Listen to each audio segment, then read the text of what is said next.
This podcast is brought to you by Free Buddhist Audio, the Dharma for your life. Our work is funded entirely by donations from our generous listeners. If you would like to help us keep this free, make a contribution at freebuddhistaudio.com/donate. Thank you, and happy listening. So we've just saluted the Buddha, the Dharma, and the Sangha, and doing that reminds me to say that everything that we're looking at with the perfection of wisdom teachings this weekend all derives from the Buddha. It's part of this stream of wisdom and inspiration that flows from the Buddha down the centuries and takes many, many different forms. So it's just always worth remembering that it roots back to the Buddha and his enlightenment experience, which is a kind of earth-touching, I think, for us. Always good to remember that. So I wanted to begin by invoking and evoking the spirit of the Prajnaparamita, the perfection of wisdom teachings. Aim-a-o, Dharma wondrous strange, profoundest mystery of the perfect ones. Within the birthless all things take their birth, yet in that birth nothing is born. Aim-a-o, Dharma wondrous strange, profoundest mystery of the perfect ones. In the unceasing all things cease to be, yet in that ceasing nothing ever ceases. Aim-a-o, Dharma wondrous strange, profoundest mystery of the perfect ones. In non-abiding everything abides, yet, thus abiding, there abideth naught. Aim-a-o, Dharma wondrous strange, profoundest mystery of the perfect ones. In non-perceiving, everything is perceived, yet that perceiving is quite perceptionless. Aim-a-o, Dharma wondrous strange, profoundest mystery of the perfect ones. In the unmoving, all things come and go, yet in that movement, nothing ever moves.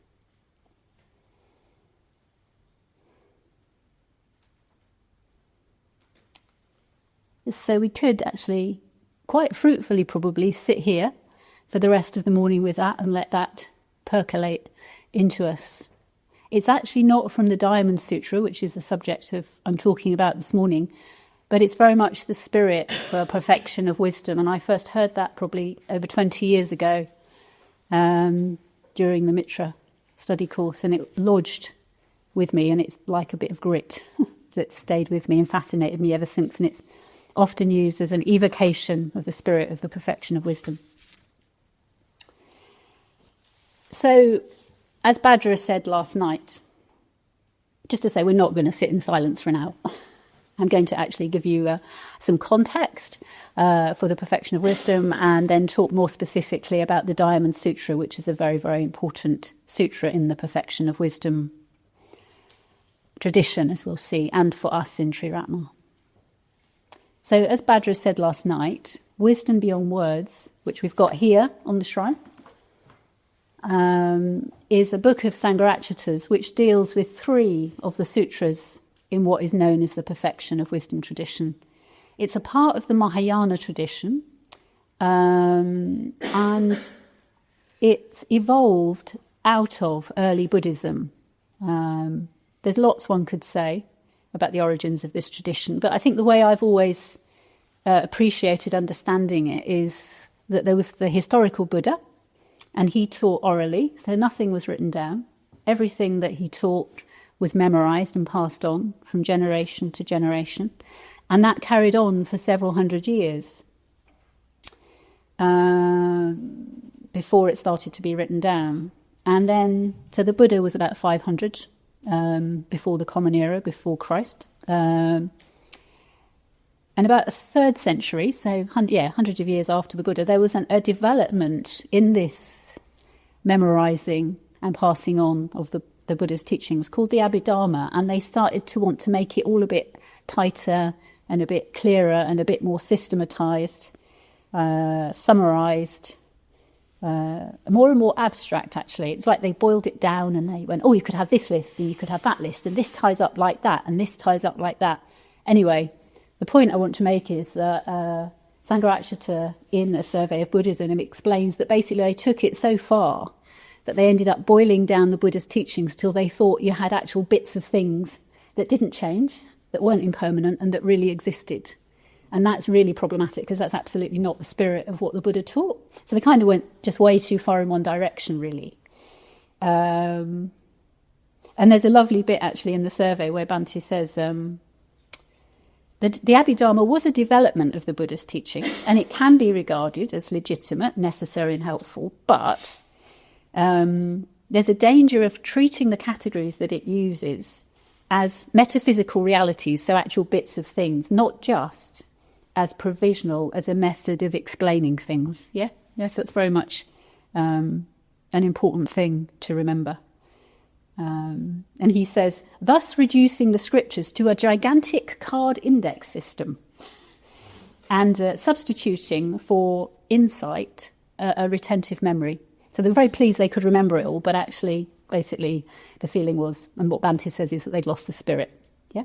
So that's a good way to understand what's happening with all the Dharma. It's always important to understand the context in which it was taught, because it's taught to correct, always taught to correct a wrong view, and sometimes the wrong view is this way, sometimes it's that way, and the Dharma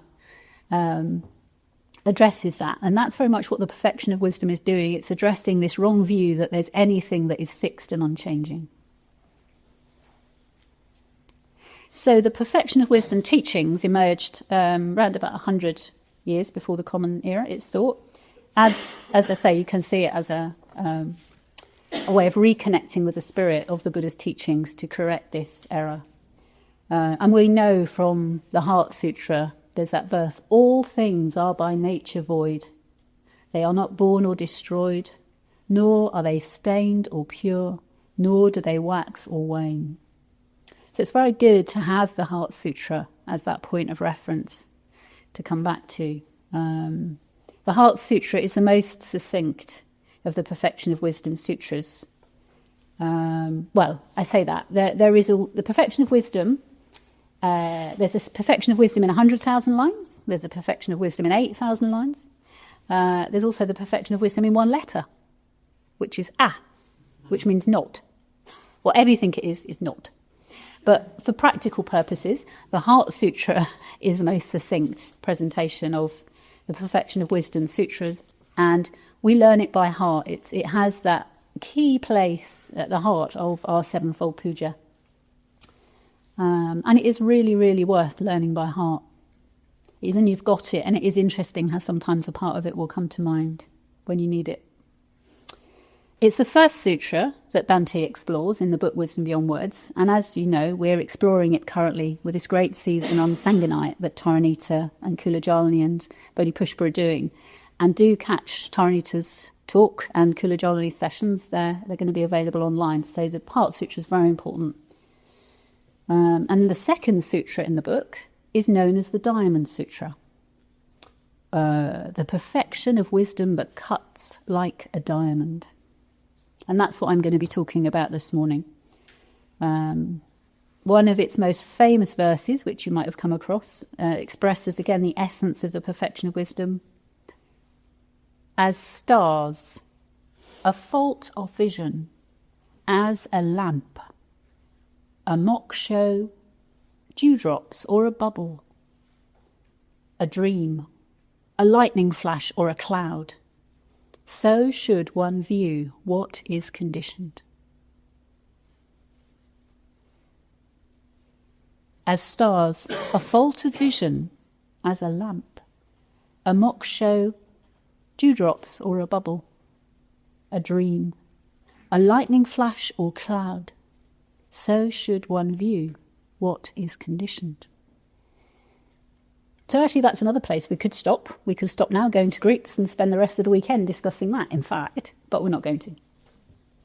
The third sutra in Wisdom Beyond Words is the Ratnaguna Sanchayagata, which roughly translates as the verses on the accumulation of the precious qualities of the perfection of wisdom.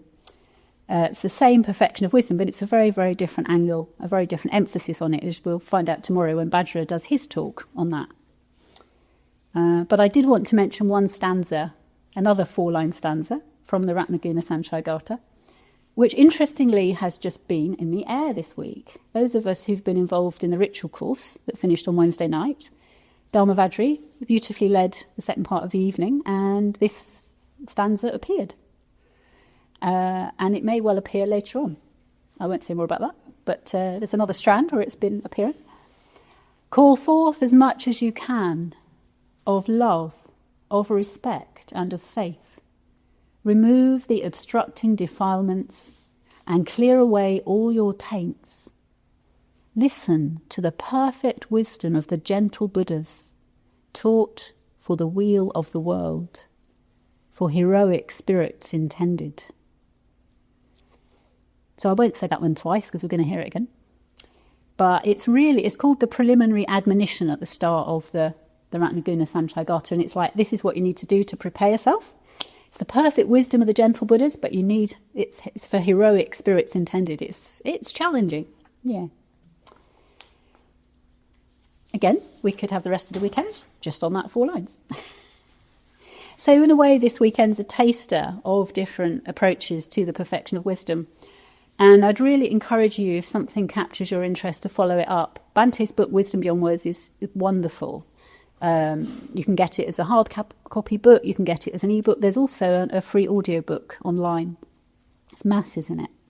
But I'm particularly going to talk about the Diamond Sutra. So the Diamond Sutra is pretty short as well. Apparently it's 300 lines in the Sanskrit and Chinese translation. As I said, there's different versions, different lengths of perfection of wisdom, and it's profoundly important in the whole Buddhist tradition, but also in our tradition, and I want to say something about that. Bhante Sangharakshita described it as one of the 2 books by which I have been most profoundly influenced. And I've had this thing for years of being fascinated with what I call the architecture of all of Sangharakshita's thinking. It's this massive mind. He's written, dozens and dozens of books. His thinking, his mind, his thought is like this giant cathedral, really, of Dharma. And often we get interested in one bit that's like a kind of lady chapel off to one side, or we might just want to stay in the central nave. But actually, it's this whole big structure. And within that, this Diamond Sutra is a bit like the keystone in the central arch. And it's about shunyata. So that's the reason why it's important.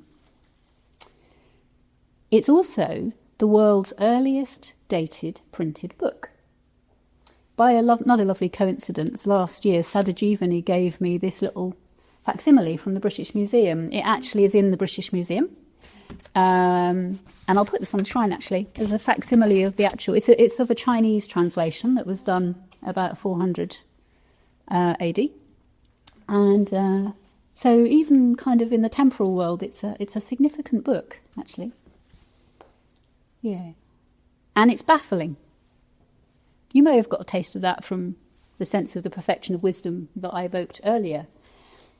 In Wisdom Beyond Words, Bhante says, if we insist that the requirements of the logical mind must be satisfied, we are missing the point. What the Diamond Sutra is actually delivering is not a systematic treatise, but a series of sledgehammer blows attacking from this side and that, trying to break through our fundamental delusion. This sutra is going to be confusing, irritating, annoying, and unsatisfying.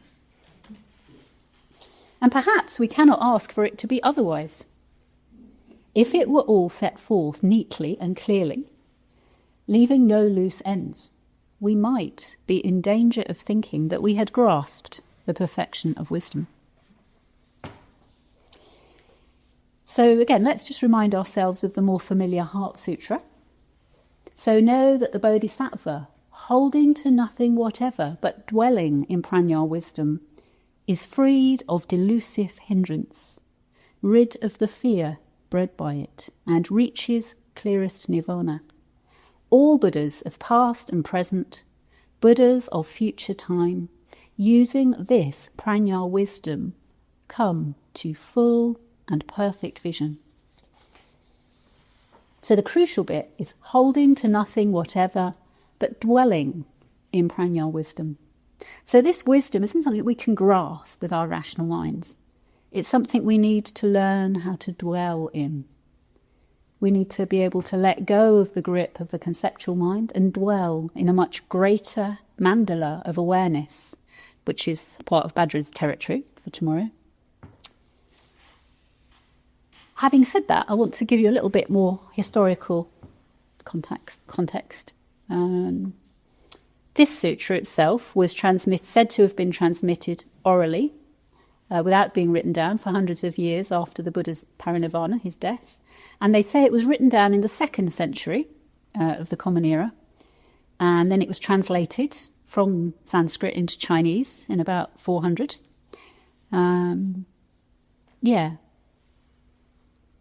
this edition that is in the British Library was produced in about 868 AD, Common Era. So that's 1,151 years ago. And it was over 500 years before anything was printed in Europe. There's a lovely story, actually, about how the manuscript was stored away in a cave within a cave in a monastery in China, and it was sealed up, and it stayed sealed up for 1,000 years. The story's in here. I'll leave this around, actually, so you can look at them. There's loads and loads of other translations. There were 6 translations into Chinese just in the first few hundred years. It's translated in Tibetan, Mongolian, Manch, Sogdian, whatever that is, Cantonese, French, German, Japanese. There are over a dozen English translations. And one of the things that is significant in terms of the Buddhist tradition as a whole is that it was a huge, major influence on the Mahayana tradition, and particularly Zen. So the 6th patriarch of Zen, Huineng, was said to have been an uneducated layman, and he gained enlightenment when he heard the Diamond Sutra. And it is interesting that at the same time when Bhante Sangharakshita came across the Diamond Sutra, he came across the Sutra of Huineng. And that's the other book that has had the most profound influence on him of those 2 books that he mentioned. So I love this story about Bhante coming across the Diamond Sutra. So he was 16 or 17, and it was in Watkins' bookshop. You might have been to Watkins' bookshop. I've been there loads of times. It's in Cecil Court in London, just off the Charing Cross Road. And I wanted to just read you the bit from Bhante's memoirs, because I just really enjoyed it when I came across it again. So he'd been on holiday, and he says, he thinks it was late summer. So he's 16, 17, because his birthday's at the end of August. Return to London meant a renewal of acquaintance with the bookshops on the Charing Cross Road. Expanding my sphere of operations, I began penetrating into 2 or 3 of the little courts which opened from it on the right. In one of these, I discovered the Oriental bookshop, which, though well known to all students of Eastern philosophy and religion, had been until then unknown to me. Unlike the other bookshops, with their 6-penny and shilling boxes on either side of a wide open door, it was an aloof, reserved, almost mysterious place.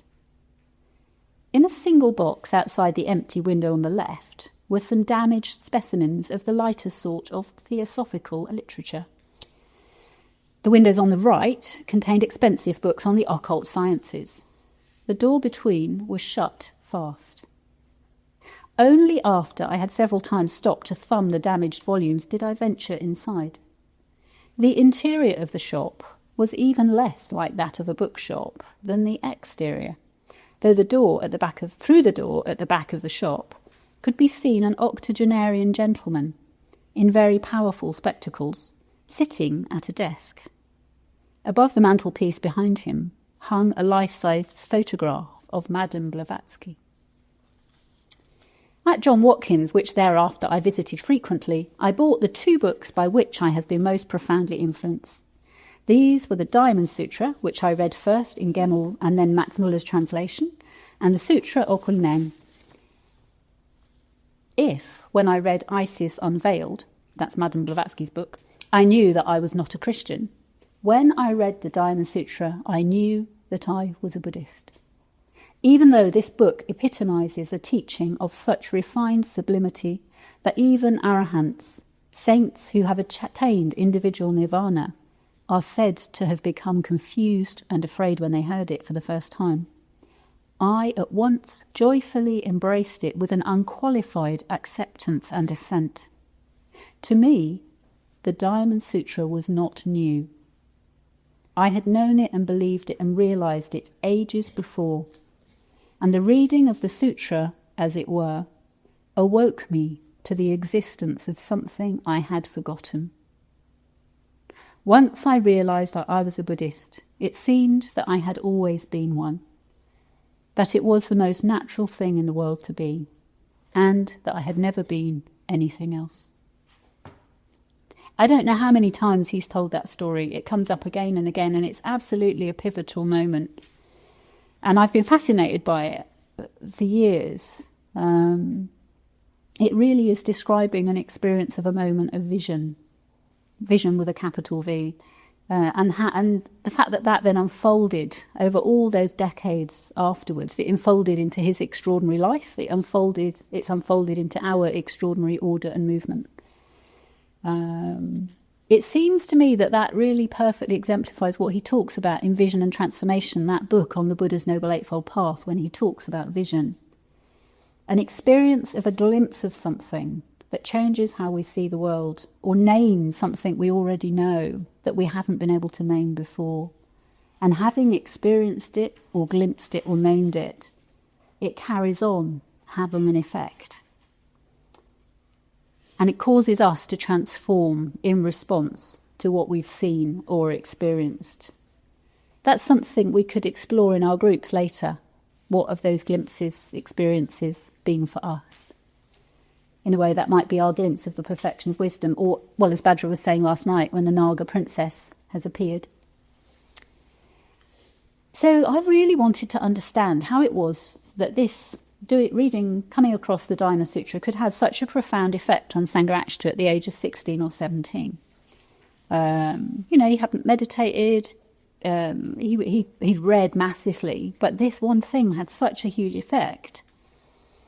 But I was also aware that in terms of what had been affecting his consciousness, he'd been reading poetry from a very early age, and he's talked again quite often about being strongly affected by reading Milton when he was 12, meeting William Blake when he was 14. And I also know from his memoirs that there came a point when he was living in Kalimpong where he realised that poetry and the Dharma weren't different. He was teaching, he had students then that he was teaching for exams. He was teaching them English for an exam, but he says, One day, once I'd done my duty by the students and provided them with a sort of paraphrase of the poem that they wanted, I felt free to go beyond the examination requirements. So you could say the requirements of the logical mind. Taking the poem that I dictated as my starting point, I tried to communicate to them something of the real meaning of the poem as an expression of an intense emotional and intellectual experience.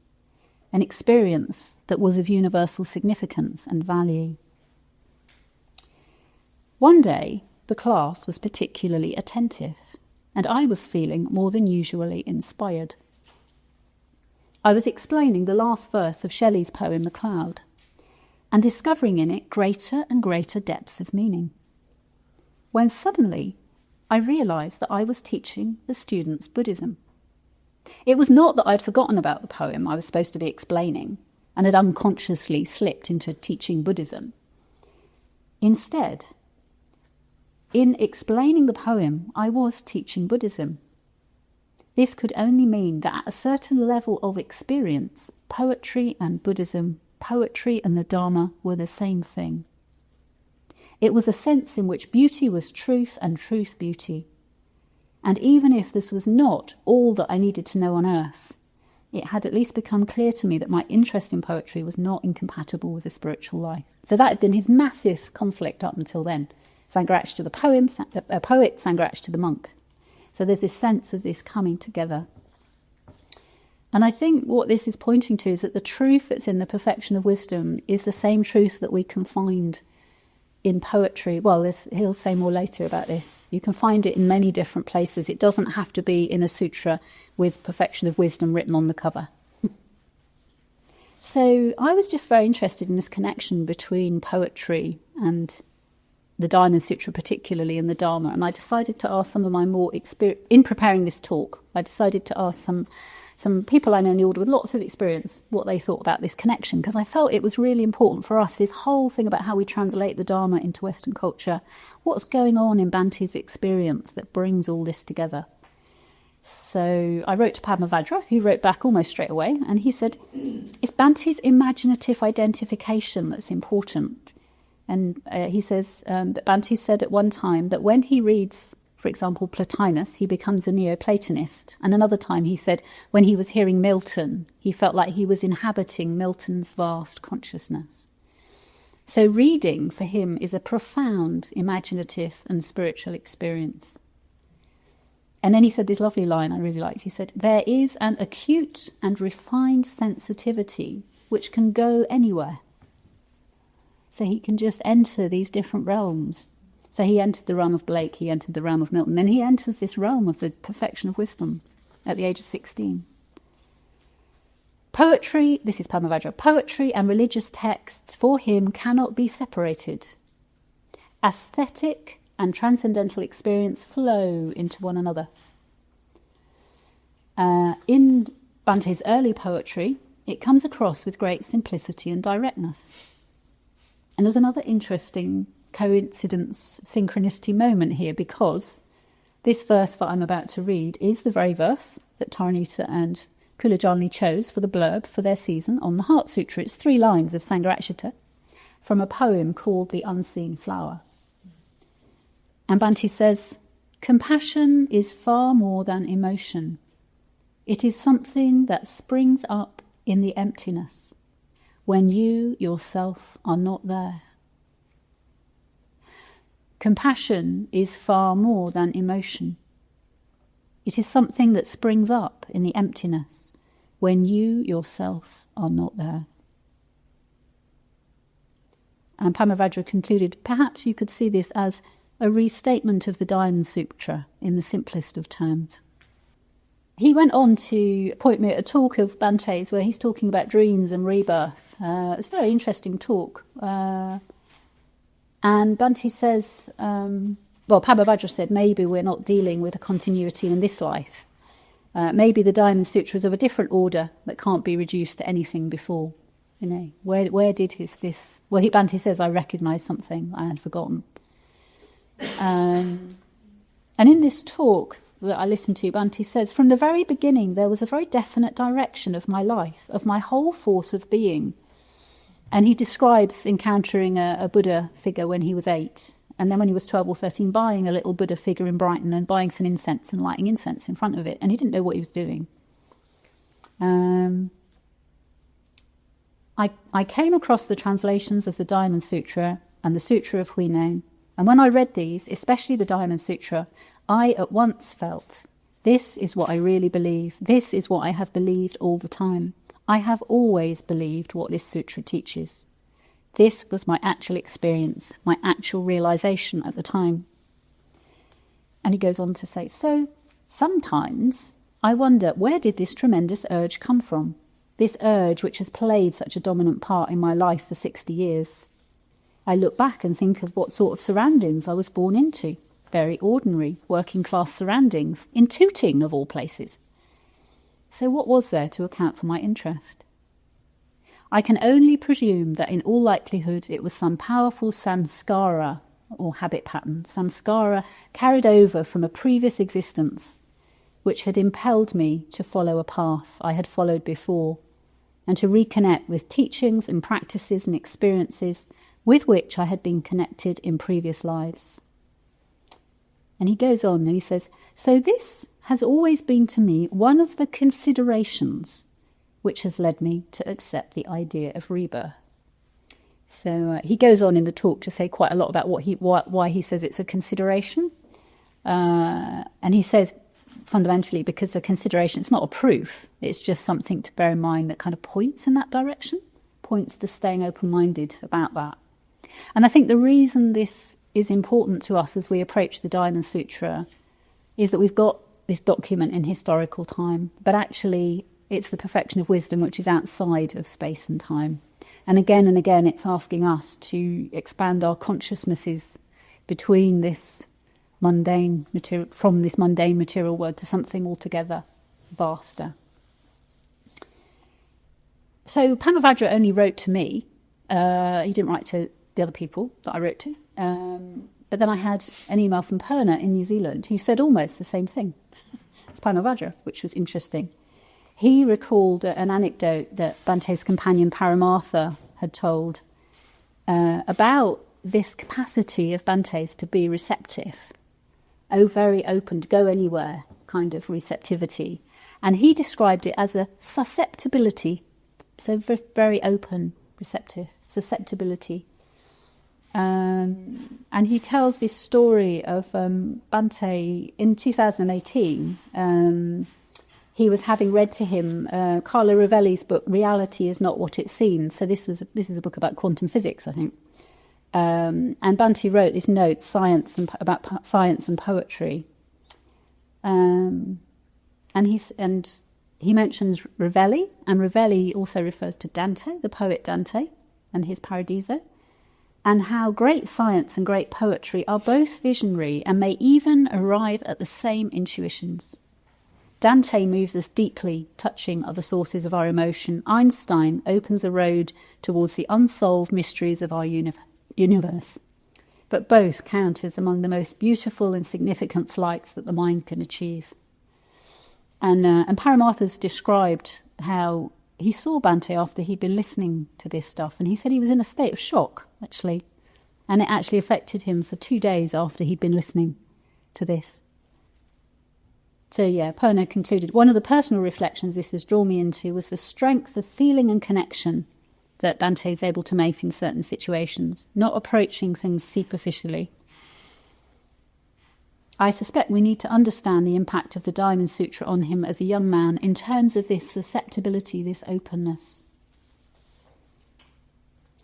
So, in terms of what we ourselves practice and how we ourselves approach the Diamond Sutra, this all points us very squarely at receptivity, that aspect of our system of practice that says whatever things we're doing, integration, positive emotion, spiritual death, spiritual rebirth, we need receptivity right in the heart of it. We need to be able to be open. We need to be able to respond, not just with the head, but with much more of our beings, with our emotions, with our imaginations. When the wisdom's beyond words, obviously our head isn't going to be able to grasp it. And I spent quite a while looking for this quote that I was convinced was from Bhante about this. And then I realised actually from a very famous Blake scholar about the difference between knowledge and wisdom. It's difficult for the man who has knowledge without wisdom to relax his mind into receptivity in front of a picture or poem. To him, it contains a communicable residue, a communicable residue of general statements called the meaning. And to clutch this and carry it off is his sole desire. So it's like, go in, grab the meaning and make off, not actually be in relationship, be affected by, be changed by what it is that you're coming into relationship with. I think this reminds me of what I was saying at the start about the Abhidharma, and in a way they boiled down the Dharma to bits that they felt perhaps they could carry off and understand. So there was one other response I received to these explorations, and two more. One was from Buddhadasa, who's in Melbourne in Australia, and he made a really good point about he was the one who really made me think we mustn't get hung up on the literalness of the Diamond Sutra. Actually, it could have been anything that Bhante read that really had the truth in it at 16, but it was the Diamond Sutra. It was the Diamond Sutra. But when the disciple is ready, the master will appear. So the Diamond Sutra appeared to Bhante when he was ready at 16. And the Dharma will reveal itself when conditions align. He said, a moment in time spoke to the timeless. And he remembered Buddhadasa was here for a few years. He came over from Australia to look after Bhante for some of the last few years when Bhante was here. And he remembers Bhante once saying to him when he was here, "The Dharma teaches itself. The Dharma teaches itself." So what does the sutra actually say? Let's come back to the Diamond Sutra. So this little book from the British Libraries got a 145-word summary of the whole sutra. So I thought I'd share that with you because I thought that was quite neat. Like most sutras, it begins with a description of the sea. Having begged for food, the Buddha ate and then settled down in a grove of trees, surrounded by many monks, to answer the questions posed by his elderly disciple Subhuti. Subhuti asked the Buddha how to achieve bodhisattvahood. Bodhisattvas being believers who had achieved nirvana and escaped from the endless cycle of rebirths, but chosen to stay behind in the world to save others. The Buddha stresses that bodhisattvahood cannot be defined in terms of the physical world. In turn, he asks Subhuti if it's possible to define the physical characteristics of Buddhahood. And having listened to the Buddha, Subhuti says it isn't. Then the Buddha tells Subhuti and the assembled monks that thousands of jewels are worthless and comparable with the recitation of the sutra, which would bring incalculable merit. That's it. So I thought that was quite interesting. Perhaps that's another bit of communicable residue. You know, it's kind of boiled it down to this little story. That's the whole of this sutra that's had this massive effect throughout the whole Buddhist tradition, but a lot of the Buddhist tradition. So why should we bother with it? Well, let's look at the title. The title, we call it the Diamond Sutra. It's actually the Vajrachedika Prajnaparamita, the perfection of wisdom that cuts like a vajra.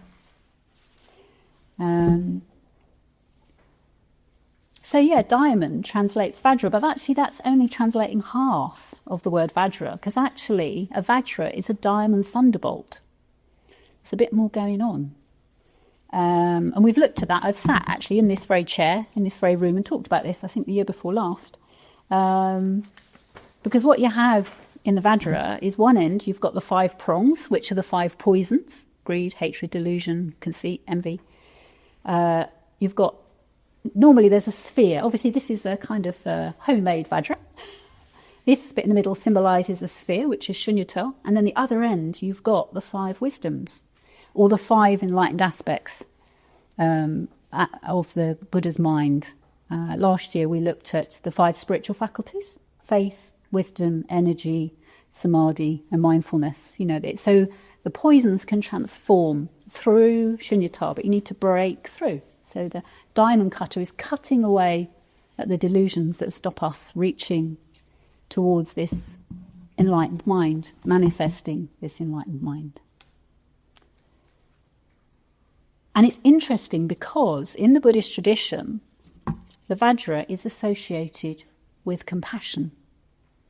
The Vajra bell, actually I haven't got one here, but the Vajra bell is associated with wisdom. The Vajra is associated with compassion.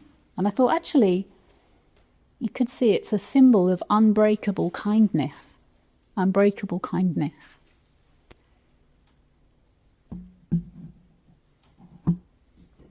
So what does the Diamond Sutra cut? Well, it cuts away all ignorance. All the suffering that the Buddha talks about in the Four Noble Truths comes from our clinging to wrong views about the nature of reality. It comes from our ignorance. All of that suffering in the Four Noble Truths. The Diamond Sutra is aiming to free us from that. And the Buddha said, all us ordinary people are mad because, from an enlightened point of view, we behave as if things that change are permanent, as if unreal things are real, as if painful things are pleasant and ugly things are beautiful. These are called the viparyasas, or the topsy-turvy views. So we just keep going around the wheel because of these views, and we need to be, well, in a way it's cutting us free of the wheel, you could say. Yeah. So that we can begin to ascend the spiral path. So that suffering, dukkha, doesn't lead to craving and grasping and keeping going around the wheel. It leads to faith, to joy, rapture, and so on. The Diamond Sutra comes with a health warning. In fact, the whole perfection of wisdom comes with a health warning. It's strong stuff. Remember, Bhante said it can be confusing, irritating, annoying and unsatisfying. But it can also be dangerous. And he says somewhere else, and Ken Jyoti was remembering this the other day, if you're going to look at things like this, you need to know where your friends are. You need to know where your friends are. If we don't approach it with enough positive emotion and integration, it can be unhelpful. One of the things Bhante says in Wisdom Beyond Words is, the perfection of wisdom is like salt.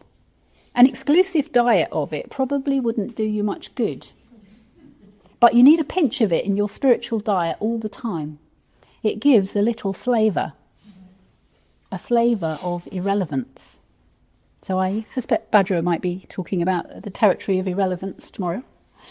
And there's another health warning, which comes actually from the 7th century, from this scholar called Chandrakirti, and I love it. It saved me when I was a Mitra, because I loved all the Shunyata stuff, because I hated myself and wanted to use all this Vajric stuff to kind of lop off all the bits of myself that I didn't like, and wasn't very helpful. There was no metta in it, not very much.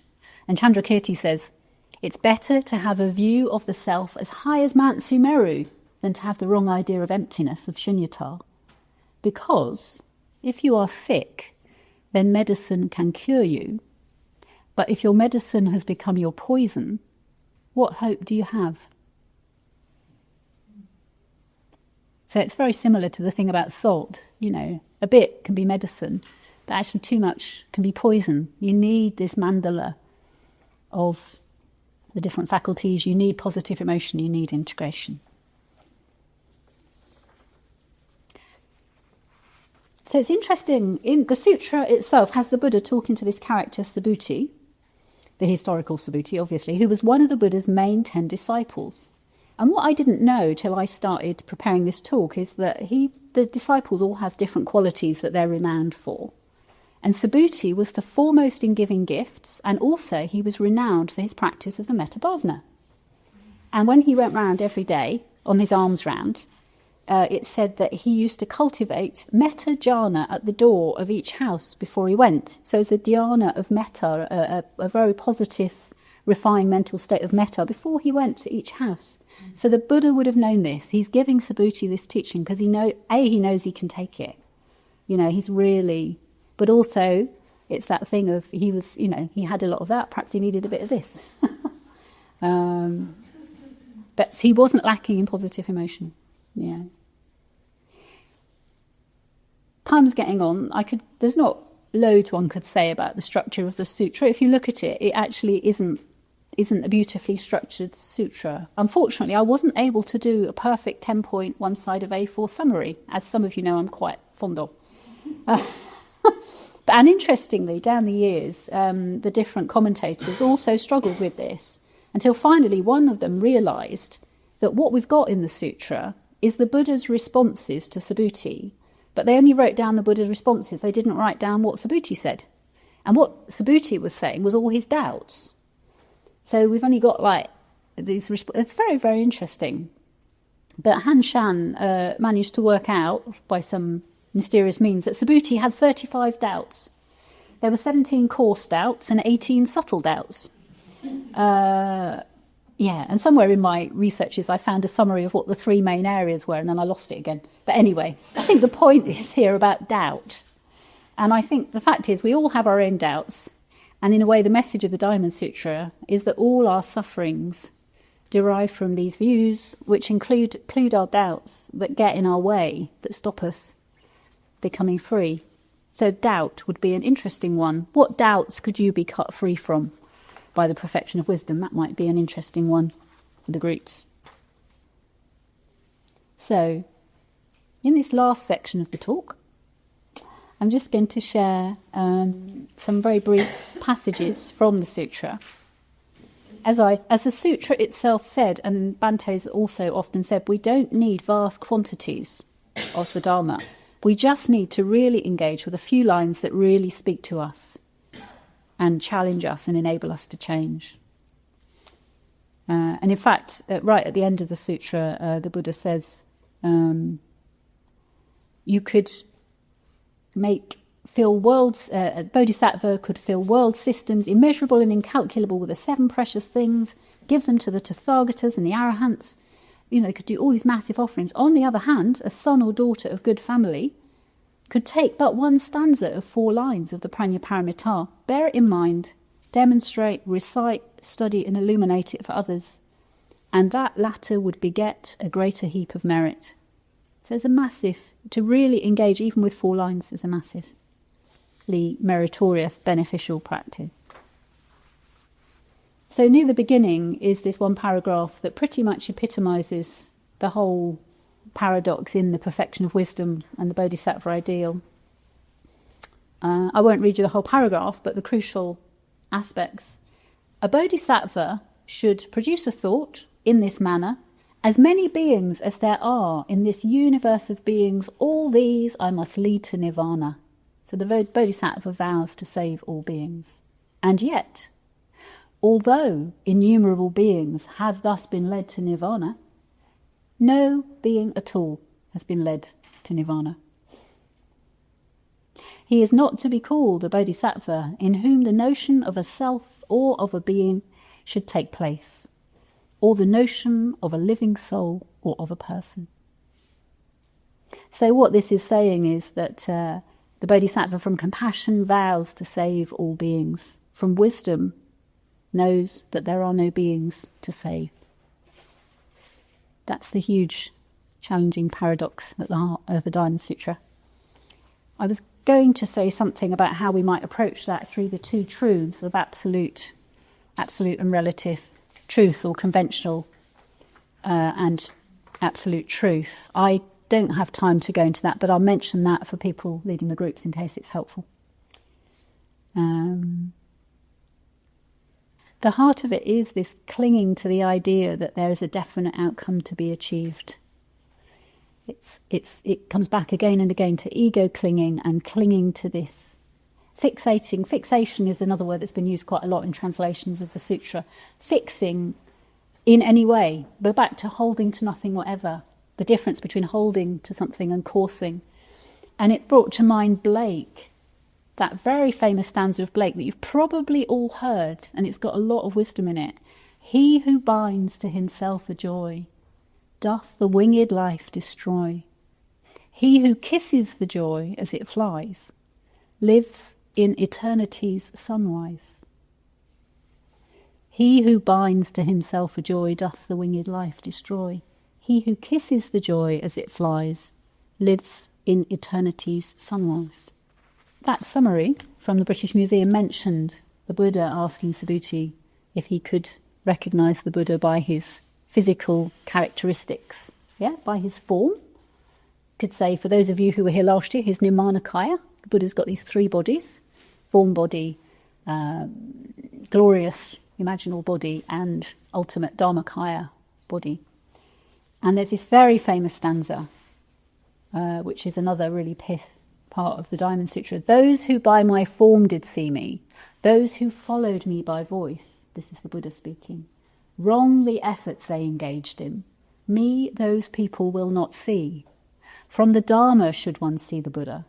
From Dharma bodies comes their guidance.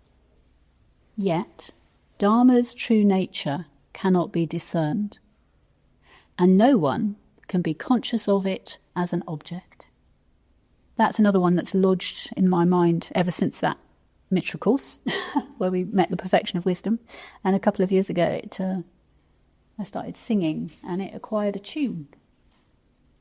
Those who by my form did see me, those who followed me by voice, wrong the efforts they engaged in. Me those people will not see. From the Dharma should one see the Buddhas. From Dharma bodies comes their guidance, so should we see. Yet Dharma's true nature cannot be discerned, and no one can be conscious of it as an object. The final passage that I wanted to share is the one I shared at the start. As stars, a fault of vision as a lamp, a mock show, dewdrops or a bubble, a dream, a lightning flash, a cloud. So should one view what is conditioned. I think we'll leave it there. That's probably enough. We hope you enjoyed this week's podcast. Please help us keep this free. Make a contribution at freebuddhistaudio.com/donate. And thank you